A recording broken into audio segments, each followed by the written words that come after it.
जय बोलो पंच परमेष्ठी भगवान की जय हो। सभी को सादर जय जिनेन्द्र। श्री जैन सिद्धांत प्रवेशिका इस पुस्तिका के आधार पर हम ये प्रतियोगिता चला रहे हैं और हमने करीब 214 प्रश्न यहाँ पर सीख लिए हैं। अब हम क्लास नंबर 15 प्रारंभ करेंगे। प्रश्न 215 से 240 प्रश्न के क्रमांक ज़्यादा है, नंबर ऑफ क्वेश्चंस ज़्यादा है, परंतु सब सरल है, इजी है, एक एक लाइन में है, कुछ जोड़ी में है, इसलिए ज़्यादा प्रश्न रखे। तो प्रश्न नंबर ज़्यादा भी हो तो भी ज़्यादा कठिन नहीं है, सरल है। सभी इतने ध्यान से अच्छाई से पढ़ रहे हैं, सुन रहे हैं, इसलिए ये भी समझ में आ जाएगा, है ना। और हमारे पास तो अनंत ज्ञान की शक्ति भी है, तो उसमें कोई कठिन है नहीं। और थोड़ा समझना ज़रूरी भी है, कठिन थोड़ा सा मतलब सीखना उसी को बोलते। बच्चों को भी पढ़ाई कठिन लगती है स्कूल में, परंतु वो पढ़ते नहीं तो फिर कैसे बुद्धू बन जाते। तो ऐसे हमारे को भी प्रतिदिन ज्ञान अर्जन करना चाहिए, सीखना चाहिए नया नया। और आजकल वो बीमारियाँ हो रही ना, भूलने की बीमारी, आखिरी में सब भूल जाते हैं, बीच में भी कभी भूल जाते हैं। तो जो जीव जिनवानी का रोज़ अभ्यास करेंगे, स्वाध्याय करेंगे और चीज़ें याद करेंगे, पाठ बोलो, प्रश्नोत्तर बोलो, तो इनको अगर रोज़ करेंगे तो इनको कभी भूलने की बीमारी नहीं होगी। ये बहुत साइकोलॉजिकल है और बहुत साइंटिफिक है ना। और रोज़ सीखने वाले का ज्ञान तो अर्जन होगा ही, तो कितना अच्छा महान हो जाएगा। ठीक है, तो चलो हम शुरू करते हैं 15 नंबर की क्लास। पहले हम एक सुधार मुझे बताना है। एक भूल हो गई थी मुझसे, उसके लिए क्षमा चाहता हूँ कि एक चीज़ बताने में गलती हुई थी कि विहायोगति जो कर्म है उसमें लिखा था आकाश में गमन करना। तो आकाश मतलब वो ये वाला आकाश नहीं जो हम देख रहे हैं, आकाश मतलब आकाश द्रव्य। तो आकाश द्रव्य में गमन करने वाले तो थलचर भी होते हैं और नभचर भी होते हैं, मतलब जो ज़मीन पर चल रहे हैं वो भी आकाश में ही उड़ रहे हैं, चल रहे हैं, और जो हवा में है वो भी आकाश द्रव्य में ही है, सब आकाश द्रव्य में है, लोकाकाश में। तो विहायोगति का संबंध सिर्फ उड़ने वाले पंछी से नहीं, मनुष्य जैसे हो, प्राणी हो, चलने वाले ज़मीन पर, उनके अपेक्षा से भी है और पंछियों की अपेक्षा से भी, सभी की अपेक्षा से है। और उसमें प्रशस्त अप्रशस्त का जो प्रश्न था वो इसका उत्तर भी ये है कि जिसकी चाल मन लुभावनी हो, अच्छी लगे, देखने में सबको सुहाए, ऐसी चाल हो तो वो प्रशस्त विहायोगति है। और यदि वो चाल बेढंगी हो, पसंद ना आए, किसी को भी लगे किस्सा ऑड है, ऐसी चाल हो तो वो अप्रशस्त विहायोगति है। तो इतना एक करेक्शन सबको कर लेना है, मेरे से बोलने भूल हुई थी। वैसे वो भी अपेक्षा दी है कहीं कहीं, परंतु ये अपेक्षा सही है ऐसा लग रहा है ना। और दूसरा, एक सूरज के प्रति हमने बताया, जब आतप प्रकृति बताई थी तो सूर्य को उष्ण कहा था हमने। तो सूर्य का जो यानी जो सूर्य है वो है पृथ्वी का एक, है ना, मतलब तो वो उष्ण नहीं रहता है, उसकी जो प्रभा है, उसकी जो प्रकाश है, किरणें हैं, वो उष्ण होती है, ऐसा जिनवानी की आज्ञा है। तो वो याद रखना, है ना। और बताते हुए कभी शायद मैंने अग्नि को मैंने आतप कहा था, तो अग्नि की तो मूल में अग्नि ही गर्म होती है और उसकी किरणें भी गर्म होती है, तो वो आतप प्रकृति में नहीं आती है। ये सूर्य के लिए कहा जाता है मुख्यतः से। ठीक है, तो ये करेक्शंस याद रखना। इसके पहले भी एक दो करेक्शन बताए थे, तो याद रखना, है ना। वैसे इसमें कोई प्रयोजन में कोई गलती नहीं होती, कोई बड़ी भूल नहीं है, परंतु हमारे से कोई गलती होना इसके हमें बहुत ध्यान रखना है, इसलिए मैंने ये भी सुधार कर लिया। और कोई सुधार हो तो आप मुझे बता सकते हैं, मैं वो भी सुधार कर लूँगा। ठीक है, चलो अब हम ये समझ रहे हैं, हम जैन सिद्धांत प्रवेशिका के माध्यम से हमने क्या क्या सीखा। हम इस विश्व का विज्ञान सीख रहे हैं। हमने बताया ना, हमने पूरे विश्व को देखा कि 6 द्रव्य है विश्व में, द्रव्य के अंदर अनंत गुण है, गुणों की पर्याय होती है, कोई द्रव्य नष्ट नहीं होता, ये विश्व अनादि अनंत है, इसको बनाने वाला कोई भगवान नहीं है। द्रव्य के अंदर अनंत गुण है, गुणों की पर्याय होती है, पर्याय में ना गुणों में अगुरु लघु गुण, मतलब अनुजीवी गुण, प्रतिजीवी गुण, है ना, विशेष गुण, सामान्य गुण, ये चर्चा बहुत हमने विस्तार से पढ़ी। उसी के ऊपर बड़ी परीक्षा भी है आपकी 9 क्लास तक, पहले क्लास से 9 क्लास तक। तो और अब उसके बाद हमने ये देखा कि जब जीव द्रव्य चेतना सहित है, वो आत्मा पवित्र है, शुद्ध है, उसके अंदर अनंत ज्ञान दर्शन की शक्ति है, तो फिर उसको आज देख रहे तो वैसा क्यों नहीं दिख रहा। तो उसने कहा कि वो भी बंधन में है, वो मुक्त नहीं है। तो बंधन में है, कैसे बंधा हुआ है? कर्मों से। तो कर्मों के हमने देखा कर्म बनते कैसे हैं, फिर कर्म के बंधन के 4 प्रकार देखे, प्रदेश, प्रकृति, प्रदेश, स्थिति, अनुभाग। उसमें से प्रकृति बंध की हम चर्चा करते करते हमने देखा कितनी प्रकृतियाँ होती है, तो हमने एक एक करके करते करते देखे नाम कर्म की 93 प्रकृतियाँ है, उसकी चर्चा चल रही है हमारी। तो नाम कर्म क्या करता है, मैंने बताया था ना कि देखो जो शरीर है, हमने देखा था पहले आत्मा के प्रदेश को उस शरीर जैसा बनाना, फिर उसके अंगोपांग बनाना, हमें पर्याप्ति कंप्लीट होती है पहले, है ना, पर्याप्ति होती है, फिर वो आहार वर्गणों को ग्रहण करता है, फिर अवयव बनाता है, श्वासोश्वास बनाता है, अपने पढ़ा ये सब। मतलब सोचो, एक वो शक्ति डेवलप कर लेता है, पर्याप्ति कंप्लीट कर लेता है, स्किल डेवलप कर लेता है, और फिर वो पार्ट्स बनाना चालू करता है। जैसे 9 महीने में बच्चा समझो बाहर आए तो पूरे पार्ट बन गए थे, है ना, और बाद में छोटे से बड़ा भी हुआ तो कैसे होता है, ये सब ग्रहण करता है, उसने स्किल डेवलप कर ली पूरे जीवन भर। अभी जैसे आवाज़ निकाल रहे हैं हम, तो हम बराबर भाषा वर्गणाओं को लेकर स्वर यंत्र है यहाँ पर, उसको यूज़ करके एक आवाज़ निकाल रहे हैं, बोल रहे हैं। और फिर बच्चा है, छोटा सा बच्चा, समझ लीजिए 1 साल का, उसको तो हम कोई ट्रेनिंग थोड़ी देते कोई भाषा में, वो तो हमारे को देख देख कर, भाषा हमारी देख कर, हमारे एक्सप्रेशन देख कर खुद ही बोलना चालू कर देता है ना। तो उसको ये स्किल किसने डेवलप की बताओ, समझिए, सीधी बात है ये। वो उसने वो पर्याप्ति कंप्लीट कर ली थी, फिर उसको फिर भाषा वर्गणाओं को आवाज़ में कन्वर्ट करने की कला उसने तभी डेवलप कर ली थी, और फिर वो अब बोलने भी लगा, है कि नहीं, बिना कोई स्कूल गए, बिना कुछ कहे। हमने बोला उसको, बोलो पापा बोलो पापा, मम्मा बोलो मम्मा, है ना, मम्मम बोलो, तो वो बोलने लग जाता है। तो ये कैसे हुआ ये, तो विचार करो। तो बोलना ही है कि बहुत बड़ी विज्ञान है ये, कोई विश्व में कोई जानता नहीं इसको, जिनेंद्र भगवान के शासन के सिवा इसको कोई जानता नहीं, अच्छे अच्छे वैज्ञानिक नहीं जानते और अच्छे अच्छे डॉक्टर नहीं जानते। ये तो हमें बड़े भाग्य से मिल गया। हम जिनवानी पढ़ते हैं और इसलिए हमें समझ में आया, नहीं तो हमारे को भी नहीं समझ में आता। अज्ञान में जी रहे सब लोग, इस शरीर को मैं मानते, सोचो बना पुद्गल का है, कर्मों ने बनाया, नाम कर्म ने देखा, नित्य प्रकृति है उसकी, वो सब रचना करते हैं, इसकी हाइट, बॉडी, चश्मा, गोरा काला, है ना, सब देखा ना हमने, पूरा की पूरा उसका रचना वही करता है ना, हमने सब देखा, और भी कुछ देखना है हमारे को आज भी। तो ये सब बहुत बड़ी समझ लेना, बहुत बड़ी प्रक्रिया है, ये सिद्ध करती है, ये पुद्गल की है, सिद्ध करता है कर्मों का है। ये सब समझकर हमारे जीवन में बहुत बड़ी क्रांति आ सकती है। वो कौन सी, वो हम पढ़ेंगे। जैसे अभी हम देखो, तो हमारे चालू हो रहा है 215 नंबर की प्रकृति है ना। सुस्वर नाम कर्म किसे कहते हैं, तो उसका उत्तर है, जिस कर्म के उदय से स्वर अच्छा होता है उसका नाम सुस्वर नाम कर्म है। मतलब क्या, आवाज़ मीठी हो, सुरीली हो, समझ में, तो मीठी आवाज़ हो, एकदम सुहावनी, कि जिसको भी सुने तो उसको सुनते ही रहना लगे। तो ऐसी आवाज़ हो तो वो क्यों होती है, जैसे लता मंगेशकर हो गई, या फिर कोकिला जैसे हम बोलते, कोयल। तो ये आवाज़ इनकी इतनी मधुर क्यों है, तो बाय डिफ़ॉल्ट मतलब बिना कुछ किए ऐसा नहीं है, इनके पूर्व कर्म थे। पूर्व कर्म में इन्होंने सुस्वर नाम कर्म बांधे थे। तो जब वो कारवाण वर्गणा में से उदय निकल रहा है तो उनको सुस्वर कर्म का उदय मिल रहा है, तो उनकी आवाज़ सुरीली है। ठीक है, तो ऐसा नहीं कि मतलब कोई इम्प्रूव करे आवाज़ को, है ना। जैसे दुस्वर नाम कर्म है, जिस कर्म के उदय से स्वर अच्छा नहीं होता उसे दुस्वर नाम कर्म कहते हैं। मतलब अब जैसे किसी की बचपन से ही आवाज़ एकदम ख़राब, कोई सुनने तो लगे कैसी आवाज़ इसकी, हंसी आए उसकी आवाज़ पर, या फिर बहुत भद्दी लगे आवाज़, तो उसका ऐसी आवाज़ क्यों है, तो उसके दुस्वर नाम कर्म के उदय है, समझ में। तो कोई पानी के गरारे ले, बहुत एफर्ट करे, तो आवाज़ बदली जा सकती है क्या, किसी की आवाज़ नहीं बदली जा सकती, समझ में आए।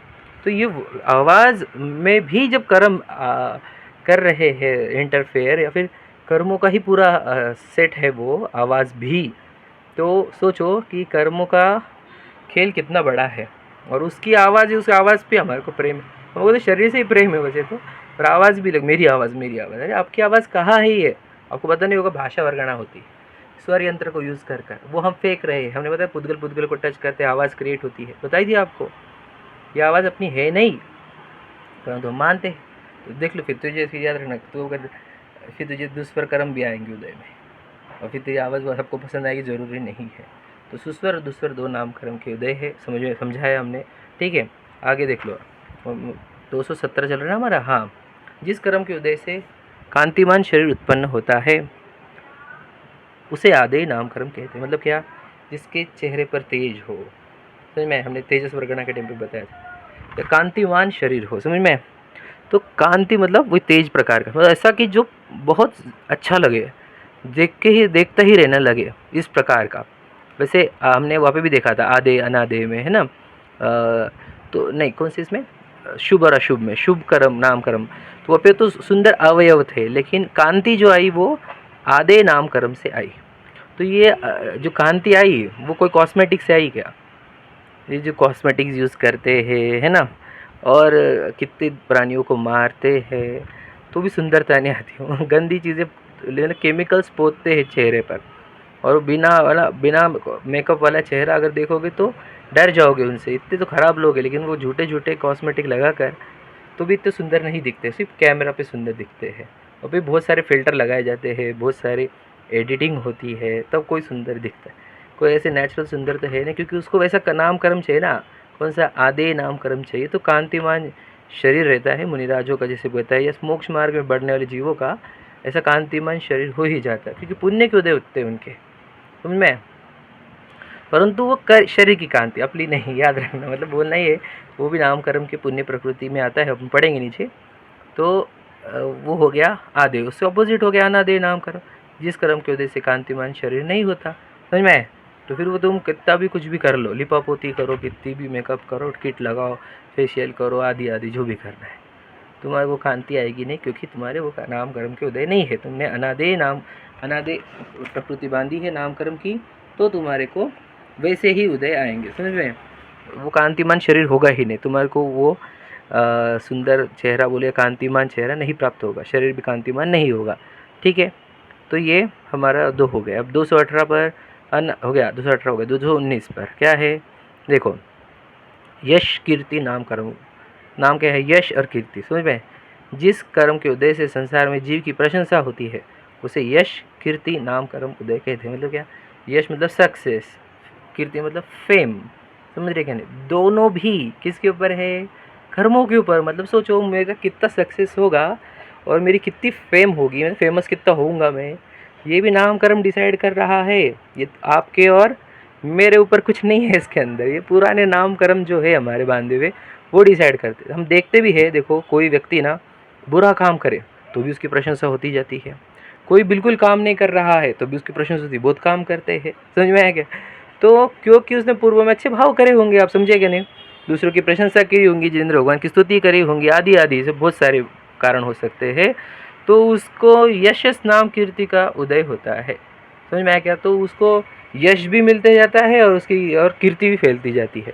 तो ये पुराने कर्मों का है, ऐसा नहीं कि कोई अब कोई इस जीवन में अच्छा रहता है, अच्छे भाव भी रहते हैं, अच्छे कर्म भी रहते हैं, कार्य भी अच्छे होते हैं, परंतु क्या होता है उसके पुराने नीचे की जो है अयश नाम कीर्ति वो उदय चल रही है, तो उसका नाम भी नहीं होता, उसको यश भी नहीं आता। तो ये मतलब सोचो, ये यश और कीर्ति आपके मेहनत से नहीं, पूर्व कर्म से प्राप्त होगी, ये बात पक्की है एकदम, झूठ नहीं। आप देख लेना, मेरा लग रहा है तो कभी देखो आप, आपके एफर्ट ज़्यादा हो या कि आप किसी एक व्यक्ति के एफर्ट ज़्यादा हो, अच्छे एफर्ट हो, उसको ज़्यादा सक्सेस भी नहीं है ना उसकी फेमस है वो, किसी के बहुत कम एफर्ट है वो सक्सेस भी बहुत है और फेमस भी बहुत है। तो सब कर्माधीन है, वो भी यश कीर्ति को उदय होगा तो सब प्रशंसा होगी, अयश कीर्ति के जिस कर्म के उदय से संसार में जीव की प्रशंसा नहीं हो, समझ, कितने भी अच्छे काम करो, कितने भी ज़्यादा काम करो, समझ में, दूसरों की निंदा ही करी होंगी पहले, हमेशा किसी की प्रशंसा नहीं करी होगी, किसी गुणों की प्रशंसा नहीं करी होगी, निंदा ही निंदा करते रहते होंगे, तो ऐसी प्रकृतियाँ बन जाती है, समझ में। इसलिए कभी निंदा नहीं करना, कभी एकांत में, अकेले में या किसी के साथ में किसी की निंदा करो मत। कौन से कर्म बन जाते हैं वो थोड़ी पता है, इन सब कर्मों के ऊपर ध्यान देना, मेरे को कौन से कर्म बन रहे हैं, है ना। तो अयश कीर्ति कर्म का नाम कर्म का उदय भी हमने बता दिया। अब देखो 221 सबसे इम्पोर्टेंट, तीर्थंकर नाम कर्म किसे कहते हैं, मतलब तीर्थंकर क्या है, वो भी कर्म है। हाँ, तीर्थंकर भी एक कर्म का नाम है, नाम कर्म की 93 वाली सबसे ऊंची वाली प्रकृति, मतलब तीर्थंकर भी बनते हैं तो कर्मों से ही बनते हैं। अरे कैसी बातें कर रहे हैं, हाँ समझे क्या नहीं, हम तो आत्मा ही है। तीर्थंकर वो रूप जो आया वो तीर्थंकर प्रकृति नहीं लाया, रूप मतलब समोशरण की रचना, समझ में क्या नहीं, वापस वो सभाएं लगना, सभा में दिव्य ध्वनि गिरना, ये सब काहे से होता है। सोचो, गर्भ में आने के 6 महीने पहले रत्नवर्षा, 9 महीने भी रत्नवर्षा, 15 महीने रत्नवर्षा हुई, समझ में। फिर गर्भ कल्याणक मनाए गए, फिर जन्म कल्याणक मनाए गए, दीक्षा कल्याणक मनाए गए, केवल ज्ञान कल्याणक, मोक्ष कल्याणक, देव आ रहे सब मना रहे। और फिर जीवन भर भी जब तक दिशा नहीं लेते तब तक भोजन और वस्त्र भी देवगति से आ रहे हैं, स्वर्गों से आ रहे हैं, है ना। तो और फिर समोश्रण की रचना हो रही है, इस समोश्रण जो दुनिया में किसी के पास नहीं हो, है ना, विश्व में ऐसा रचना ही नहीं, इतनी सुंदर रचना, अलौकिक रचना एकदम, है ना। और वहाँ से दिव्य ध्वनि खिल रही है, दिव्य ध्वनि में जो उपदेश आ रहे हैं वो हम पढ़ रहे हैं, इतना महान समझो।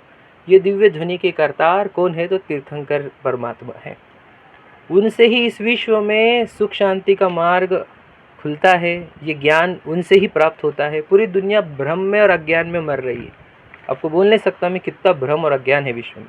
जो आप पढ़ रहे हो आपको लग भी रहा होगा कठिन, पर याद रखना ये जो आप सीख रहे हो ये बहुत कम लोग जानते हैं भारत में पूरे, और जैनों में भी बहुत कम लोग जानते हैं। इतने कम लोगों को ज्ञान है इसका, बाकी सब लोग अज्ञान में ही जी रहे। खाओ पियो ऐश करो। हमारा भाग्य कि हमें तीर्थंकर भगवान की देशना मिली। तीर्थंकर परमात्मा कौन होते हैं? तो सोचो, देवादिदेव है, तारणहारे है ना। समोशरण द्वारा उनका उपदेश होता है। इस विश्व में सबसे उपकारी कोई जीव है ना, जिनके कारण इस धरती पर, यानी समझ लो भरत विराह क्षेत्र हो या विदेश क्षेत्र हो, उन जो धर्म चलता है वो इनके उपदेश से ही चलता है।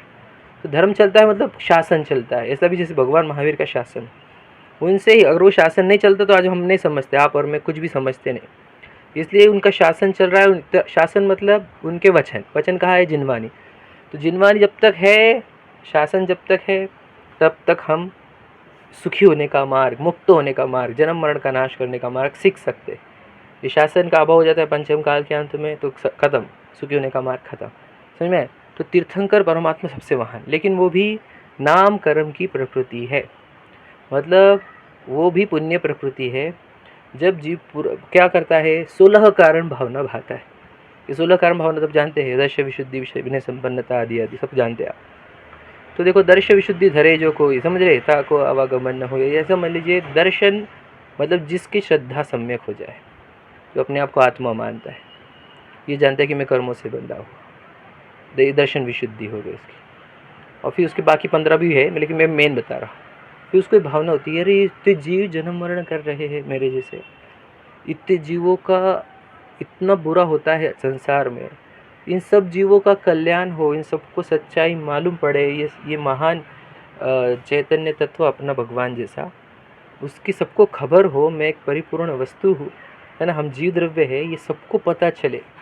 ऐसी जो उसके अंदर पूरे जीवों के प्रति वात्सल्य उत्पन्न होता है, उसके कारण उनके रक्त जो होते हैं वो सफ़ेद हो जाते हैं, इतने वात्सल्य होते हैं। तो और फिर उनको ये भावना जो बनती है, मतलब तीर्थंकर जब बनते हैं तब उनके रक्त सफ़ेद होते हैं, मतलब तीर्थंकर के जब शरीर में आए तब, तो ऐसी भावना भाते भाते उनको तीर्थंकर प्रकृति बंधती है। प्रकृति मतलब कर्म, वापस पढ़ेंगे अपन। और फिर उसके फल में फिर वो गर्भ में रत्नवर्षा, पंचकल्याणक, समोश्रण की रचना, है ना, आदि आदि जितने भी होते हैं वे सब तीर्थंकर प्रकृति के उदय में होते हैं। मतलब वो फल देता है तीर्थंकर प्रकृति, तब ये होता है, समझ में। तो एक काल में 24 होते हैं वो तीर्थंकर। तो तीर्थंकर वो भी एक नाम कर्म का उदय है, याद रखना। वो भगवान मतलब वो कोई तीर्थंकर मतलब कुछ नहीं, नाम कर्म की एक प्रकृति है। जैसे हमने पढ़ा है, जितने भी पढ़े हमने 93 में, ये लास्ट प्रकृति थी नाम कर्म की।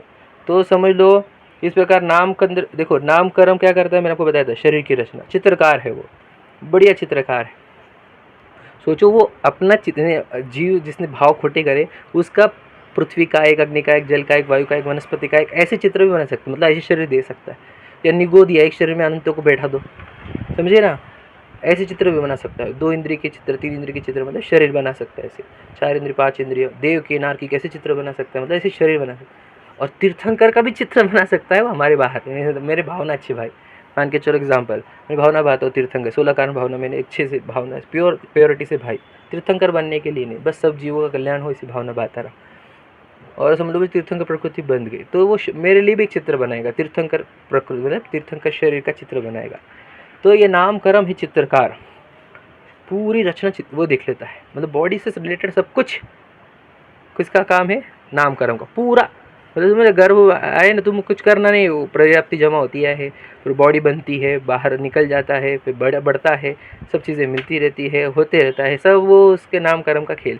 बीमारी आना, देखो बालक से युवा, युवा से वृद्ध, बीमारी आना जाना आदि आदि सब नाम कर्म के खेल है। अंदर तो देखो कितने चल रहे, हार्ट पंपिंग कर रहा है ना, फिर हार्ट ब्लड पंप हो रहा है, इधर जा रहा है उधर जा रहा है, मल मूत्र बन रहा है, कितने प्रक्रिया हो रही है, ये सब कौन करेगा? आप में कर रहे क्या?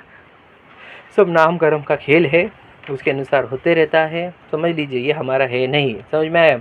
तो हमारे जो बायोडाटा पे आप जो लिखते हो, बोलो नेम, फिर father's name, surname, height, birth date, birth place आदि आदि, समझ रहे, जेंडर, ये जितने बायोडाटा पे डिटेल्स लिख रहे हो वे सब नाम कर्म के फल है। वो आपका नाम नहीं, वो आपकी हाइट नहीं, वो आपका जेंडर नहीं, वो आपका कॉम्प्लेक्शन नहीं। समझ में आया? वो हमारा है नहीं। फिर भी हमारे को हमारा क्यों लग रहा? क्योंकि हम जिनवानी से अनजान थे। हम कभी जिनवानी पढ़े नहीं, हमने जिनेंद्र भगवान के शासन को समझा ही नहीं। भगवान जी की प्रतिमा साक्षात बोल रही है ये, समझ में आया कि नहीं? हम पढ़े नहीं तो हमको तो फिर देखो, जो पढ़ा ही नहीं करेगा, जो अज्ञान में रहेगा, उसको तो ये शरीर में ही लगेगा, उसको थोड़ी समझ में आएगा ना। इसके रॉ मटेरियल पुद्गल है या आहार वर्गणाओं से बना हुआ है, अंदर कारमांड वर्गणा है, उसके फल में उसमें नाम कर्म के वर्गणा है, वो नाम कर्म के फल में ऐसे ऐसे शरीर बनते। देखो सबके चित्र अलग अलग है, देखो कोई पेड़ है, कोई पौधा है, कोई कुत्ता है, कोई बैल है। क्यों ऐसा फर्क है? फिर शरीर में कितना अंतर क्यों? कोई गोरा है, कोई काला है, कोई मोटा पतला, क्यों है ये? क्यों अंतर है? ये कौन कर रहा है? ये कोई भगवान है, कोई ईश्वर है? कोई नहीं है, सब अपने अपने कर्म है। तो इसलिए कोई ईश्वर के सामने गिड़गिड़ाने की जरूरत नहीं कि मेरा अच्छा कर दो। अपने कर्म अच्छे करो, अपने आप सब अच्छा होगा। वो सामने सिचुएशन अच्छे करने के लिए कर्म, तो मैं क्या नहीं, कर्मों ने किया ना सबको, कोई ईश्वर ने किया है, कोई नहीं किया। किसी के सामने गिड़गिड़ाना नहीं और किसी से डरना भी नहीं। अपने कर्म है, अपन कर्म भुगतेंगे, जो भी अच्छे हो बुरे हो। इतना पक्का रूल पता होने पर आपको कभी किसी के सामने गिड़गिड़ाने की जरूरत नहीं। कोई मंत्र तंत्र तावीज आदि कोई जरूरत नहीं, कुछ नहीं, कोई सुधारता नहीं, कोई बिगाड़ता नहीं। हमारा सब हमारे कर्म है।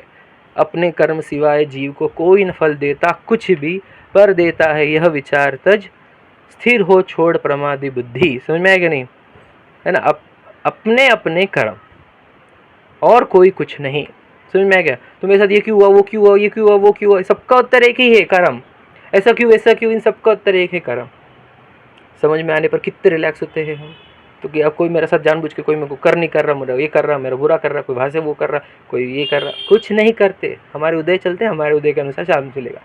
समझ में आएगा नहीं? भगवान जी को पूछ लेना, समूह शरण में जाके पूछ लेना, भगवान जी मेरे साथ ये सब क्यों होता है? वो एक ही उत्तर इसका, कर्म। ये भगवान जी ने कहे हुए है, ये जो मैं पढ़ रहा हूँ आपको, आपके सामने जो भी पढ़ रहा हूँ, ये यहाँ पर देखो उन्होंने लिखा है, गोपाल दास जी बरैया ने, वो उन्होंने शास्त्र में से लिखे हुए है। तो ये शास्त्र में लिखे वाला है ये। और शास्त्र कहाँ से आए? आचार्य ने लिखे। आचार्य के पास कहाँ से आया? गणधरों के पास। गणधरों के पास कहाँ से आए? तीर्थंकर की देशना से। यदि देश तीर्थंकर समूह शरण में यही कहते थे जो हम आपको बता रहे हैं। ये मेरी वाणी नहीं, किसी की वाणी नहीं है ये, ना आचार्यों की वाणी, ना गणधरों की वाणी है, ना कोई पंडित जी विद्वान की वाणी है, ना मेरी वाणी है। ये सिर्फ जिनेंद्र भगवान की वाणी है, जिन वाणी, बस। समझ रहे? तो ये वाणी उनकी है, और वो जो बोलेंगे वो झूठ तो बोलेंगे नहीं, क्योंकि वो वितरागी सर्वज्ञ परमात्मा है। हमें समझना होगा कि ये सब मेरे साथ जो हो रहा है वो मेरे कर्म है। ये है तेरे कर्म, कभी खुशी कभी गम। समझ में गाना भी बताए थे हमने। सेल्फी जो ले रहे हैं वो किसकी ले रहे हो? नाम कर्म के फल में प्राप्त हुआ एक मिट्टी का शरीर, उसकी सेल्फी ले रहे हो, और उसको सुंदर दिखाना है तुम्हारे को। समझ में आया कि नहीं? और उसके लिए कॉस्मेटिक यूज़ करोगे, सेल्फी फिल्टर यूज़ करोगे, है ना, एडिटिंग करोगे, वाइट बताओगे, रोज़ी पिक्चर बताओगे, इंस्टाग्राम पे रील पे लगे हुए कितना टाइम जा रहा है भैया? किसको दिखा रहा है तू? चेहरा तेरा है, तुझको पता है। इसको भी रखेंगे लकड़ी पे और जलाएंगे, वो धूल होगा, मिट्टी, वो पूरी बॉडी जलेगी भी नहीं, तब तक सब लोग निकल जाएंगे उसमें से। पता है कि ये रियलिटी जाके देख लेना कभी। तो किसके लिए जी रहे हैं हम? जहाँ देह अपनी नहीं तहाँ न अपना कोई। सुना है कि नहीं? देह अपनी नहीं मतलब क्यों नहीं अपनी? नाम कर्म है। समझ में आया कि नहीं? कर्मों का है, मिट्टी का है। समझ में आया कि नहीं? तू चेतन और देह अचेतन, यह जड़ तू ज्ञानी। ये कितने बार बोल चुका मैं आपको। मिले अनादि तो जतन तो बिछड़े। पढ़ो उसमें क्या लिखा है। रूप तुम्हारा सबसे न्यारा, भेद ज्ञान करना। इसलिए नाम कर्म को हमने पूरा अच्छे से पढ़ा। आप समझना, पूरा डिपार्टमेंट नाम कर्म का। समझ में आया? हमारा कुछ नहीं। ओके, शायद मैं समझा सका हूँ, और आप मेरी भावना अब तक पहुँची होगी, आप समझेंगे। आपका अब समझने से आपका कितना कल्याण होगा आप कल्पना नहीं कर सकते। आप जीव राजा हो, आप जीव द्रव्य हो, अनंत गुणों से भरे हुए हो, अनंत शक्ति संपन्न हो, परंतु ये मिट्टी का शरीर मानकर खुद को भूल चुके हो। कितनी शक्तियाँ खत्म हो रही है हमारी, कितना हम गिड़गिड़ाते हैं सबके सामने, रोते गिड़गिड़ाते, मतलब भीख मांगते हैं पैसे, मतलब पैसे वाली नहीं, सुख की। और हमारे अंदर ज्ञान है, हमारे अंदर सुख है, काय कोई किधर उधर जाना है। भगवान जी तो यही उपदेश दे रहे कि अपने अंदर ही सब कुछ है हमारा। अपनी निधि तो अपने में है, बाह्य वस्तु में व्यर्थ प्रयास। जग का सुख तो मृग तृष्णा है, झूठे हैं उसके पुरुषार्थ। पता है आपकी लाइन कहाँ की है? सामयिक पाठ की है, सबको पता होगा शायद। तो अपनी निधि तो अपने में है, बाह्य वस्तु में व्यर्थ प्रयास है, ये समझ में आएगा। और जब जो सुख ढूंढ रहा है वो झूठे है उसके पुरुषार्थ, मृग तृष्णा है वो तो। ठीक है, चलो हम आगे बढ़ते हैं। नाम कर्म हो गया हमारा, अब हम गोत्र कर्म बढ़ रहे हैं। देखो 222, जिस कर्म के उद्देश्य से उच्च या नीच गोत्र या कुल का व्यवहार होता है उसे गोत्र कर्म कहते हैं। अब देखो ये क्या होता है कि गोत्र कर्म ऐसा है कि जो हमारे को माहौल क्रिएट करके देता है या उस जगह पैदा करता है, जैसे हमने भाव किए होंगे, समझ में आया क्या? आजू बाजू के प्रसंग अच्छे हैं कैसे है बुरे है वो दिखा देगा। मतलब शॉर्ट में, मतलब अगर उसने मतलब दो भेद है उसके, एक उच्च गोत्र और नीचे गोत्र, 223 पर। फिर जिस कर्म 224, जिस कर्म के उद्देश्य से लोकमान्य गोत्र या कुल में उत्पन्न हो, मतलब क्या दुनिया मानती है जिसको, ऐसे गोत्र में उत्पन्न होना या ऐसे कुल में उत्पन्न होना है ना, जिसमें बहुत सम्मान मिलता हो, जहाँ पर उसको उच्च गोत्र बोलते हैं। समझ में? तो ये मनुष्य में उच्च गोत्र कौन सा नीचे गोत्र कौन सा, ऐसा बहुत बड़ा प्रश्न आता है। हम नहीं कह सकते हैं ये, समझ में? सीधे समझ लो, लोक मान्य हो, लोक पूज्य हो, उसको उच्च गोत्र बोलते हैं। ठीक है, हम कहेंगे वो विवादास्पद बात कौन बोले, समझ में? मुख्यतः से जैन कुल को तो उच्च पद बोला ही जाता है, देखो आपको पता ही। और अगर गतियों में डिवाइड कर, देव और मनुष्य को उच्च कुल बोला जाता है, नारकी और तिर्यंश को नीच कुल बोला जाता है। समझ में? एक शॉर्ट में बताया, जिस कर्म के वजह से लोक निंदे गोत्र या कुल में जन्म होता हो उसे नीच गोत्र कर्म कहते हैं। समझ में? ये तो हो गया, इजी है, कोई कठिन नहीं। अब 226 पर, अंतराय कर्म किसे कहते हैं? जिस कर्म के उद्देश्य से दान आदि में विघ्न होता है उसे अंतराय कर्म कहते हैं। मतलब शॉर्ट में क्या है, ये क्या करेगा? विघ्न करेगा। विघ्न मतलब क्या? बाधा डालेगा, मतलब क्या करेगा? अड़ जाएगा बीच में, है ना। विघ्न डालेगा, बाधा डालेगा, लिमिट क्रिएट कर देगा। क्या इतना ही, इसके बाद नहीं, इसके बाद नहीं, ऐसा जो करे या मैं लेने दूंगा ही नहीं, इस टाइप का जो है वो है अंतराय कर्म। मतलब क्या, उसके चक्कर में हमारे को जो चाहिए, जितना चाहिए वो मिलता नहीं है। समझ में आ गया? हम कितनी मेहनत कर ले, दुनिया में बोलते भी ना, जैसे किस्मत से ज़्यादा नहीं मिलता, तो ये किस्मत कौन डिसाइड करता है? इतने रुपये मिलेंगे, कौन डिसाइड करता है? इतना ही भाग्य में तेरे, लक्ष्मी इतनी ही भाग्य में, ऐसे कौन बोलता है? बताओ।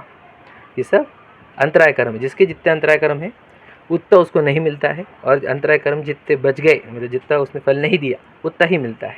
तो उसके 5 भेद है, देखो कितने भेद है, लिखा है नीचे, हाँ, कि 5 भेद: दानांतराय, लाभांतराय, भोगांतराय, उपभोगांतराय, वीर्यांतराय। मतलब क्या? दानांतराय मतलब क्या? जो हमारे दान देने के भावों में विघ्न डाले, समझ में आएगा? दान देने को चाहते हैं लेकिन विघ्न आ जाए, वो है दानांतराय।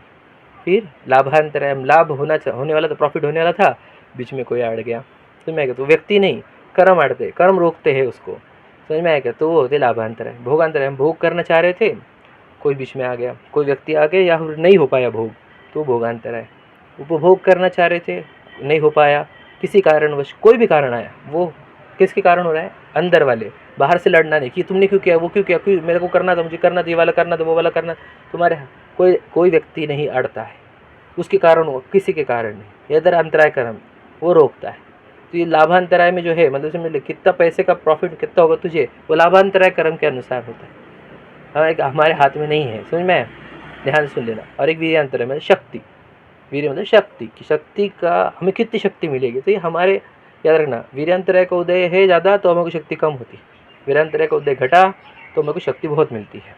तो वीर्यांतराय का उदय कैसे, मतलब शक्ति कैसे बढ़ती है हमारी, मतलब वो आप अणुव्रत लेना चाहते हैं, महाव्रत लेना चाहते हैं, आत्मा में लमना चाहते हैं ना, कर्मों का नाश करना चाहते हैं, लेकिन आपके पास वीर्य भी चाहिए उसके लिए, तो आपको वो अंतराय उदय है उसका, और आप पुरुषार्थ नहीं कर रहे हो तो आपको फिर वो मुक्ति नहीं मिलेगी।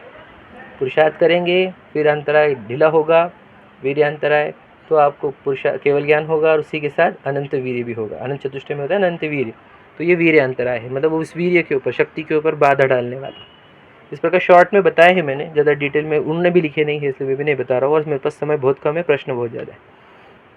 यहाँ तक हमने पूरी कर्म प्रकृतियों को देख लिया। प्रकृति मतलब सबके नेचर देख ली, ज्ञानावर्णी, दर्शनावर्णी, वेदनी, मोहनी, समझ में? फिर नाम, गोत्र और अंतराय, कौन सा रह गया? हो गए शायद, वेदनी हो गया, हाँ हो गए सब। तो 8 कर्म की प्रकृति है, कर्मों के नेचर ऐसे है। नाम कर्म चित्र बनाएगा बॉडी के, अंतराय कर्म गैप, मतलब थोड़ा ही देने, थोड़ा सा ही दो, ज़्यादा मत दो, ये काम करता है। आने देगा नहीं, ज़्यादा आने देगा नहीं, इसलिए बोलते वो ट्रक वाले बोलते किस्मत से ज़्यादा नहीं मिलता समय से पहले नहीं मिलता, है ना। तो किस्मत कौन डिसाइड करता है? ये अंतराय कर्म। तो सबके नेचर ऐसे हैं। ज्ञानावरणी ज्ञान ज़्यादा नहीं होने देगा, दशनावरणी दर्शन नहीं होने देगा, बाधा उत्पन्न करेगा, मोहनी भयका देगा, सम्यक्तों को भी भ्रष्ट करेगा, चारित्र को भी भ्रष्ट करेगा। समझ रहे? वेदनी में सुख की कल्पना, दुख की कल्पना, समझ में। और फिर दुखी हो रहे सुखी हो रहे, वो भी यहाँ पर भी है, देखो वो। और फिर वेदनी हो गए, फिर अंतराय की बात हो गई, नाम कर्म की बात हो गई, है ना, गोत्र की भी बात हो गई, उच्च नीचे गोत्र दे रहे हैं, वो सब अंतराय कर्म, है ना, हो गया। इस प्रकार हमने पूरे कर्मों की प्रकृति देखी। अब हम पुण्य कर्म के बारे में पढ़ रहे हैं 228 पर। देखो, पुण्य कर्म किसे कहते हैं? जिस कर्म के उदय से जीव को इष्ट वस्तु की प्राप्ति होती है, उसे पुण्य कर्म कहते हैं। देखो क्या लिखा है, इष्ट वस्तु की प्राप्ति मतलब क्या? देखो, वस्तुएं तो इष्ट नहीं होती, इष्ट की कल्पना होती। इष्ट मतलब क्या? अच्छा लगना, फेवरेट, पसंद आना। तो वस्तुएं तो अच्छी नहीं बुरी नहीं रहती, कोई भी वस्तु अच्छी बुरी नहीं रहती विश्व में। सब वस्तुएं तो अपने अपना काम कर रहे हैं, छह द्रव्य है ना, वो अपना अपना काम कर रहे हैं। परंतु मेरे को एक इच्छा क्रिएट हो गई, समझ लो मुझे ये चाहिए, और वो चीज़ मुझे मिलने लग गई, तो समझ लेना पुण्य कर्म का उदय चल रहा है। इष्ट मतलब मुझे इच्छा हुई थी उसकी, मान के चलो इष्ट मुझे बहुत अच्छा लगता है और मुझे, और वो मुझे चाहिए, इस टाइप की इच्छा क्रिएट होगी और वो मिलने लग रही है, आपको इस टाइप की चीज़ें मिलने लग गई, तो इसको कहते हैं पुण्य कर्म। इष्ट सामग्री की या इष्ट वस्तु की प्राप्ति जो इच्छा के अनुकूल होती है, यानी इच्छा हुई और वो चीज़ें मिल रही है, समझ लीजिए। तो देखो, ये दुख ही है। वैसे क्यों दुख कहा इसको? देखो, क्योंकि अगर ये अच्छी चीज़ मिली, समझ लो आपने कोई भी चीज़ बोला कि यार मुझे वो चाहिए, उसको प्राप्त किया, तो क्या करोगे? उसको भोगोगे, तो वो भोगने से पाप बनता है, और पाप बनता है मतलब और कर्म बनते हैं, और कर्म बनते, हम भूल जाते स्वयं को, वो चीज़ मिल गई तो, और भगदेव शास्त्र गुरु से दूर चले जाते, आत्मा से भी दूर चले जाते, समझ में आया करें। और फिर वो पाप बांधते हैं और उससे फिर और दुर्गति होती है। मतलब ऐसा नहीं कि पुण्य के उदय से आपको भला ही हो जाएगा। पुण्य के उदय से अगर आप भोगों में लग गए, समझ में, तो गए। देखो तीर्थंकर को ही देख लो आप, तीर्थंकर के जीवन को देख लो। तीर्थंकर के जीवन में उनको राजघराने में जन्मते, उच्च गोत्र रहता है उनका, है ना, राजघराने में जन्मते, धन पैसा वैसा बहुत कुछ, है ना। 5 ने विवाह नहीं किया, बाकी 19 ने विवाह किया था। तो इतने पुण्य के उदय से इतनी सामग्री मिली थी, पर क्या किया? भोगते नहीं रहे, उसका त्याग किया। पुण्य के उदय से मिली थी सामग्री, वो सब इष्ट सामग्री थी उनकी, कोई अनिष्ट सामग्री तो थी नहीं, तो उसको भोगते नहीं रहे, क्योंकि उसको भोगने से पाप का बंधन होता है। और फिर उनको त्याग करके दीक्षा लेके फिर अपना आत्मकल्याण किया। समझ में आया? तो पुण्य के उदय से अगर आपको इच्छा हो रही चीज़ें मिल रही है, तो आप सुखी नहीं होगे, उल्टा पाप कर्म बनेगा, दुखी हो जाओगे। और इच्छा होती रहेगी, तो इच्छा तो महादुखदायक है, इच्छा से ही तो दुख है सब। तो इच्छा होती रहेगी पुण्य के उदय में, कौन सी इच्छा? अरे चला ना जाए, अरे ये बना रहे, अरे कभी ना जाए, कभी ना जाए, ऐसी इच्छा बनी रहेगी, तो समझ लेना फिर दुख बना ही रहेगा, फिर दुखी दुखी की दुखी रह गए। तो पुण्य के उदय से सुखी कहाँ हुए हम? तो इसलिए पुण्य के उदय को याद रखना, उसको टिकाने का डर रहता है, चोरी हो जाने का डर रहता है, हमेशा अच्छे होते रहे, बने रहे बने रहे बने रहे, बाबा चला ना जाए चला ना जाए, इस टाइप की।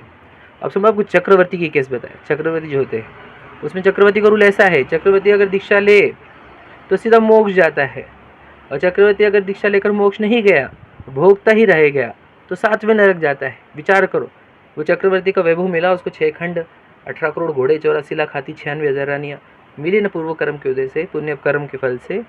अगर उसको भोगा और आत्मकल्याण नहीं किया, तो वो 7वें नरक जाता है, सबसे नीचे।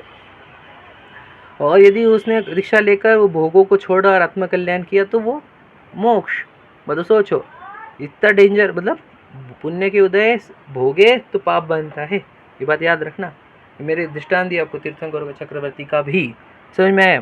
तो ये पुण्य कर्म होते हैं, समझ में आया? पुण्य कर्म चीज़ें मिल गई तो अच्छा मत मान लेना, उसमें अटक गए तो गए तुम।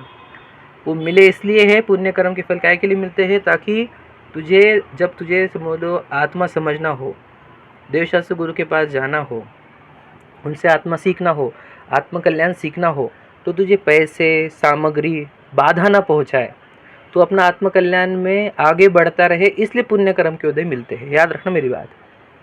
हमारे जैनी लोगों को देखो, पैसों की कमी नहीं रहती, सहूलियत भी बहुत अच्छी रहती, घर का माहौल अच्छा रहता है ना, कोई रोकता नहीं हमारे को धर्म करने में, सीखने में।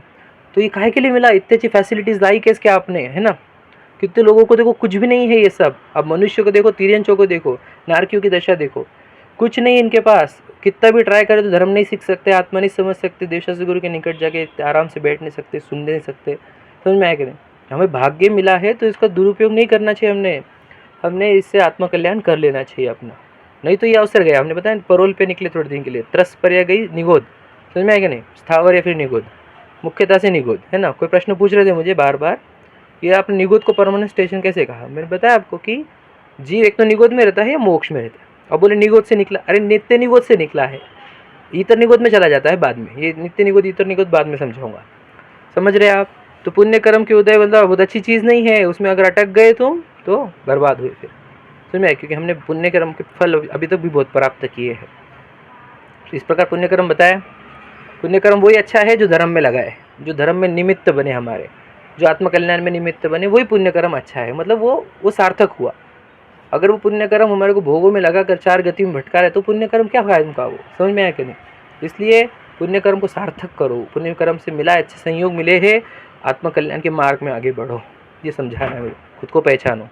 पाप कर्म, जिस कर्म के उदय से जीव को अनिष्ट वस्तु की प्राप्ति होती है उसे पाप कर्म कहते हैं। मतलब वापस चीज़ें बुरी नहीं है लेकिन बुरी लग रही, हे भगवान ये क्यों मिला, ऐसे क्यों मिला, ये क्यों मिला, पैसे ही नहीं आ रहे, परेशान, टेंशन, जो इच्छा हो रही है वो चीज़ मिल रही नहीं, जो इच्छा कर रहे हो वो चीज़ मिल रही नहीं, तो ये क्यों हो रहा है बोलो? क्योंकि ये पाप कर्म के उदय, समझ में आए? तो ऐसा क्यों हुआ? तुमने भाव खोटे करे होंगे पूर्व में, खोटे भाव करे, पाप कर्म के बंधन हुए, पाप प्रकृतियाँ बंध गई, तो अब तुझे जो इच्छा हो रही है वो चीज़ें मिलेगी नहीं, समझ में आया कि नहीं? तो फिर अब याद रखना, जब दिख रहा है कर्म साथ नहीं दे रहे अपना, तो फिर आत्मकल्याण में लग जाए। मतलब तुमने पुण्य के उदय में भी बोला पाप, हाँ, तो क्योंकि हम आत्मकल्याण के लिए जन्मे मनुष्य, यहाँ पे और दूसरा कोई उद्देश्य नहीं हमारे जन्मने का, हम वहाँ पे आत्मकल्याण के लिए ही जन्मे हैं। मनुष्य का कर्तव्य वही होता है। हमारे तीर्थंकर सभी के सभी एक ही उपदेश देते हैं, आत्मकल्याण में लगो। उन्होंने पुण्य वैभव छोड़ा, राज वैभव छोड़ा। 3 चक्रवर्ती थे हमारे पास, शांतिनाथ जी, कुंतीनाथ जी, हरनाथ जी, उन्होंने सबने दीक्षा ली, समझ में आया कि नहीं? सब मोक्ष गए, सभी के सभी। 5 ने तो शादी ही नहीं की, समझ लीजिए। तो विचार करो, ये सब आत्मकल्याण के लिए ही मनुष्य भाव मिला है। जैन कुल भी उसी के लिए मिला है, पुण्य के उदय भी उसी के लिए मिले, भोगने के लिए नहीं मिले। पुण्य से हमारे भोगेंगे हम तो बेटा नरक में भी जा सकते हो आप, भोगोगे तो निगोद भी पहुँचोगे, रूल है ये, हमारे घर की बात नहीं, जिनवानी का पढ़ के बता रहा हूँ आपको, ठीक है? आगे अब देखो,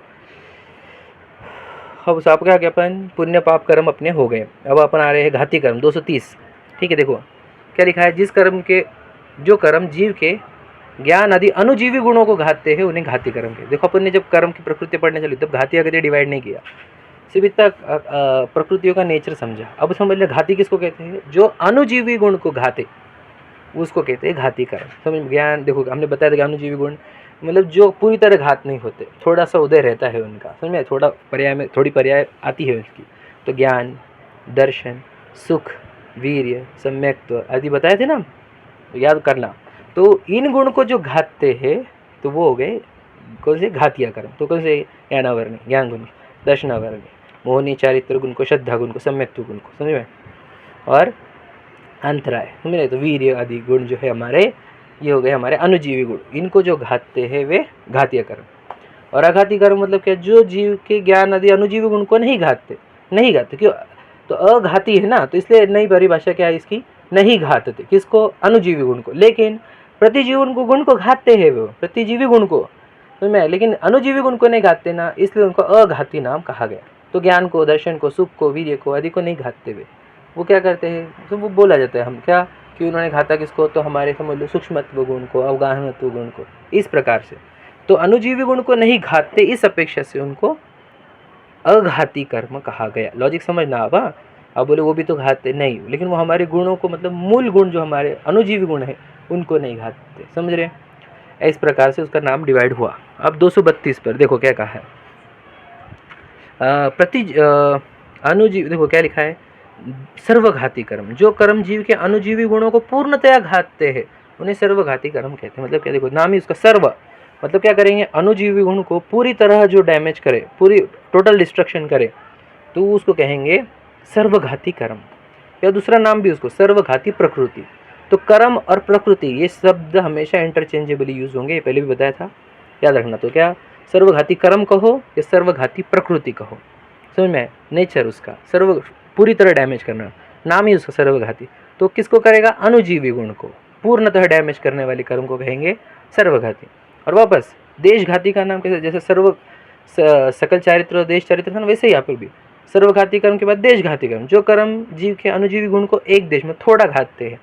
अनुजीवी गुण को थोड़ा घातने वाले देशघाती कर्म है, और अनुजीवी गुण को टोटल डैमेज करने वाले सर्वघाती कर्म है। आगे जीव विपाकी कर्म किसे कहते हैं? देखो जिन कर्मों का फल जीव में होता है, 234 पढ़ रहे हैं ना। देखो, जिन कर्मों का फल जीव में होता है उन्हें जीव विपाकी। देखो वर्ड क्या है, विपाकी। विपाकी का अर्थ होता है फल देना। पाक मतलब देखो फल होता है, फल मतलब फ्रूट लो, तो हम जो वो कच्चे से पक्का हो जाता है हम क्या बोलते हैं, पक गया, है ना। तो पकना मतलब फल होना, फल देना, समझे, विपाक। तो विपाक मतलब क्या है, कर्म फल दे रहे हैं। तो कर्म फल कहाँ दे रहे हैं, ये प्रश्न है। यदि वह फल जीव द्रव्य में दे रहे हैं, जीव में, तो उसको कहते हैं जीव विपाकी प्रकृति। समझ में आया क्या? जब वो कर्म फल किस में दे, जीव में, मतलब जीवों के भाव में, जीवों के गुणों में अगर वो फल दे रहे हैं, है ना, तो उसको कहेंगे जीव विपाकी कर्म प्रकृति। समझ में आया? पापा लिखा देखो, जिन कर्मों का फल जीव में होता है उन्हें जीव विपाकी कर्म कहते हैं।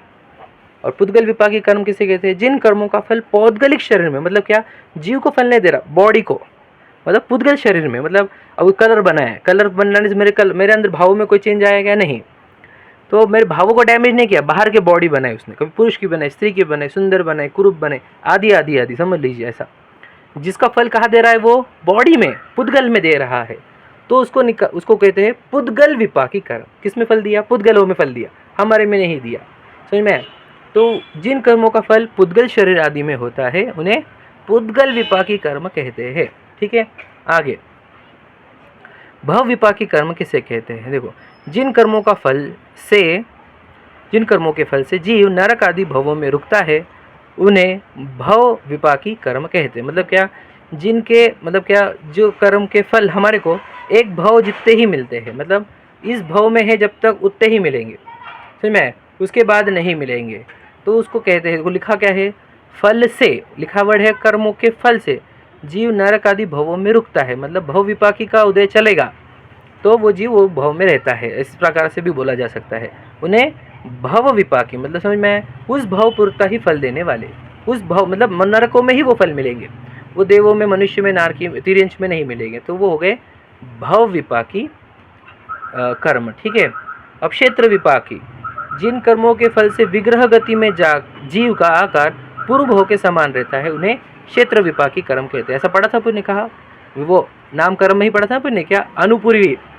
तो अनुपूर्वी कर्म मतलब क्या, हम जब विग्रह गति में है, यहाँ से दूसरे गति में जा रहे हैं, दूसरी जगह जा रहे हैं, तो एक विग्रह गति रहती, नीचे लिखा भी है उसका। तो हम जो ट्रांजिट मोड पे रहते हैं हम, है ना, तो उसमें हमारा आकार कौन सा रहता है, पूर्व शरीर का, हमने पढ़ा था वहाँ पर। तो पूर्व शरीर का आकार रहेगा तो उसते टाइम तक हमारे को फल दिया जा रहा है, तो उसको कहते हैं भव, कौन सा कहा, क्षेत्र विपाकी। जिन कर्मों के फल से विग्रह गति में जीव का आकार पूर्व भव के समान रहता है, तो वहाँ पर वो शेप किसने बनाया, अनुपूर्वी कर्म ने। अनुपूर्वी कर्म कौन सा है, क्षेत्र विपाकी है। समझ में आया? अब कुछ समझाएंगे भाव, जैसे देखो एग्जाम्पल कि अब ये चारों का एग्जाम्पल दे देते हैं कि समझ लो क्रोध आ रहा है, तो ये कौन सा है, चारित्र मोनि की प्रकृति है, तो ये भावों में फल आए ना क्रोध, तो वो हो गया जीव विपाकी। समझ में? और मान के चलो उसी समय क्या हुआ कि शरीर के अंदर भी कुछ, बॉडी में भी कुछ एक्शन चेंज हुई, समझ लीजिए आप, तो वो हो गई पुद्गल विपाकी। समझ में आ रहा है? इस टाइप का समझना है इसको। पुद्गल, अब भव विपाकी बताया हमने, जो उस भव में ही फल देता है, बाद में फल नहीं देता, तो वो भव विपाकी। क्षेत्र विपाकी कौन है, जो अनुपूर्वी रहते हैं, वो क्षेत्र मतलब उस क्षेत्र में ही देंगे, कौन से, विग्रह गति में। विग्रह गति किसे कहते हैं, एक शरीर को छोड़कर दूसरा शरीर ग्रहण करने के लिए जीव का जो गमन होता है ना, जो ट्रैवलिंग है, उसको ही विग्रह गति कहते हैं, एक गति से दूसरी गति में जाते हुए, तो मैं एक शरीर को छोड़कर दूसरे शरीर में जाते हुए बीच में का जो टाइम है, जो ट्रैवलिंग टाइम है, उसको विग्रह गति कहते हैं। इस प्रकार 238 हुआ। 239 घाती कर्म कितने हैं और कौन से? देखो, घाती कर्म कौन से रहते हैं, जो अनुजीवी गुण को घाते हैं। ज्ञानावरण के 5 है, अति ज्ञानावरण, शुद्ध ज्ञानावरण, अवधि ज्ञानावरण, मन पर ज्ञान, केवल ज्ञानावरण। दर्शनावरण के 9, बताओ कौन से होते हैं, चक्षु दर्शनावरण, अचक्षु दर्शनावरण, अवधि दर्शनावरण, केवल दर्शनावरण, और निद्रा, प्रचला, स्थान वृद्धि, है ना, वो निद्रा, 5 निद्रा। और मोहनी के 28, कौन से, दर्शन मोहनी के 3, मिथ्या, सम्यक मिथ्यात्व, सम्यक प्रकृति। और फिर 25 कौन से, 16 वो अनंतानुबंधी के 4, अप्रत्याख्यान के 4, संजुलन के 4, प्रत्याख्यान के 4 और संजुलन के 4, 16 वो, और 9 कषाय, 25। तो 28 मोहनी के, और अंतराय के कितने, 5, तो कितने हो गए ये, 5 + 9 14, 14 + 28 42, 42 और 5 47। तो घातिया कर्म के कितने भेद है, 47। समझ में आ गया? कौन से ज्ञानावरणी, दर्शनावरणी, मोहनी और अंतराय, ऐसे 4 कर्म है और उनके सबके भेद हमने डिवाइड करके बताए 47 कर्म, ठीक है। और अघातीय कर्म के कितने भेद है? तो वापस देखो, वेदनीय के 2, साता असता वेदनीय। आयु कौन? देवायु, मनुष्य, नरकायु, तिर्यंशायु। नाम कर्म कितने? 93, मतलब अब 93 हम पढ़ के आए जस्ट। और गोत्र के 2, समझ में आइए कितने हो गए? 2 + 4 6, 6 + 93 90, 99 + 2 101। तो अघाती कर्म कितने हैं? 101। घाती कितने? 47। सब मिला के कितने हो गए? 148। 148 डिजिट याद रखना। टोटल कर्म के प्रकार कितने हैं? 148। घातिया के 47, अघातिया के 101। सबसे ज़्यादा किसके? नाम कर्म के 93, है ना। किसके कितने हम पूछेंगे, प्रश्न में तो आएगा आपको, समझ में आएगा कि इसके कितने हैं, उसके कितने हैं, उसके कितने हैं, है ना। और फिर वो आपको वो लगाना भी है, जोड़ियाँ लगाओ जैसे प्रश्न में, ठीक है। तो इस प्रकार हमारा ये कुछ चैप्टर हुआ, बाकी भी है कर्मों में। और सब लोग परीक्षा की तैयारी करें अच्छे से, उसकी इसी कारण आपका रिवीजन हो जाएगा। जो हम आगे पढ़ रहे हैं पुराना भूल ना जाए, है ना। मुझे डाला था किसी ने कि हम पुराना ना भूल जाए, इसलिए वो परीक्षा भी लेना ज़रूरी है। आप अच्छे से परीक्षा दो, बहुत आपको इतना सीखने में मिलेगा, बहुत आनंद भी आएगा। और जो सीखा है उसको एक बार पढ़ने से वो चीज़ें परमानेंट हो जाती है हमारे अंदर। परीक्षा देने से भी आपको पता चला होगा कि हमारे को बहुत लाभ होता है कि हम जो सीखे वो सही सीखे कि नहीं, हमने कुछ गड़बड़ करी है कि नहीं, ये सब समझ में आता है। इसलिए अब आप सब लोग अच्छे से अभ्यास करो, कोई चीज़ समझ में नहीं आए तो पूछ लेना। और सबका मंगल हो, सब कल्याण हो, सब अपने आप को पहचाने, है ना। हम ये शरीर नहीं है, पौधगली शरीर नहीं, ये कर्मों का खेल है ना।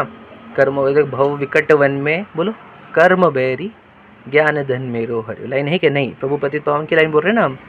कर्म बैरी, समझो, मेरी भावना की लाइन बोलो, 12 भावना की लाइन बोलो।